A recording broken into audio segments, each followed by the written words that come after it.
Hi, I'm Liz Smith, author of the Coping with Depression blog on HealthyPlace.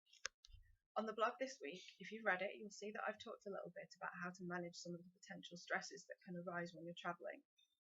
In this video, I'll be exploring some of the difficulties that you can have when you actually get to your destination, and how you can manage your depression, stress-proof your travels, and hopefully have a much more enjoyable trip away. The first thing to do when you're travelling with other people is to manage expectations.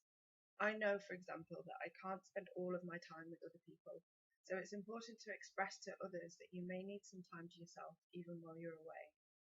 Even more important is to take that downtime before you're in desperate need of it, because if you do that, you will avoid conflict with the others that you're travelling with. We all get snappy if we're tired or just overstimulated, and when we go on trips away, you may pack more into your schedule than usual because you want to see all the new places and do new things. I know that I've done so much more while I've been away in Greece here than what I normally do back home, just because everything's so nice and it's sunny and I want to go to the beach and I want to see everything that this place has to offer. So it is easy to pack too much in. A change of scenery can be great for depression, but it is also possible to do too much at once and end up overtired. It's fine to not always do the same thing as everyone else in your group as well. My next tip is a little bit of a warning about our friend alcohol. It is really tempting to drink more than usual on holidays and trips. We all feel more relaxed on vacation, so maybe that's why, but remember, alcohol is still a depressant and hangover is still going to hurt.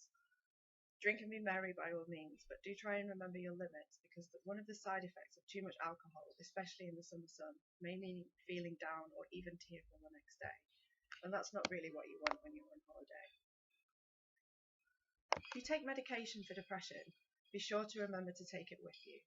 It's easy to forget when you feel more relaxed on holiday or if you're busy and crossing time zones.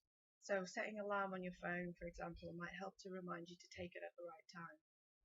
Go to the doctor before you leave if you need to, in order to make sure that you have enough of what you need to last your trip. Being out of routine may be a welcome change on the trip away, but I know that a lot of us rely on certain routines to help us through the day when we have depression.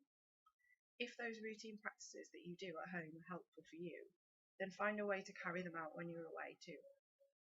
For example, if you find exercise important, as I do, maybe you would want to choose a hotel with a pool or a gym or a park nearby so you can go for a run or a walk. I used to stay in London quite a lot for work, and there was a gym near my hotel that you could buy a pass for 5 or 10 sessions rather than joining up, and there are some that you can just pay as you go.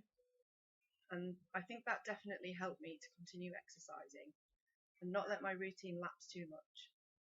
If you use meditation to help you, apps on your phone mean that you can use them with headphones so you won't disturb other people on planes, trains, or in your hotel room if you're sharing. I also find it helpful to have my favourite relaxing music stored in an offline playlist on my phone so I can listen to it anywhere, no matter whether I have signal or a Wi-Fi connection. I also find that maintaining some of my home routines can help protect against the post-holiday blues as well. Keeping some things constant means that it might not be such a huge shock to the system when you get back home and you have to slot back into normal life. Hopefully, doing some of these small things will help you to avoid any worsening of your depression or any excessive stress whilst you're travelling. I don't always get it right, but I know that if when I go away, I do these things, the likelihood is that I will struggle less while I'm away. Ensuring that my trips are reasonably stress-proof also makes it less likely that I'll suffer from any blues when I get home.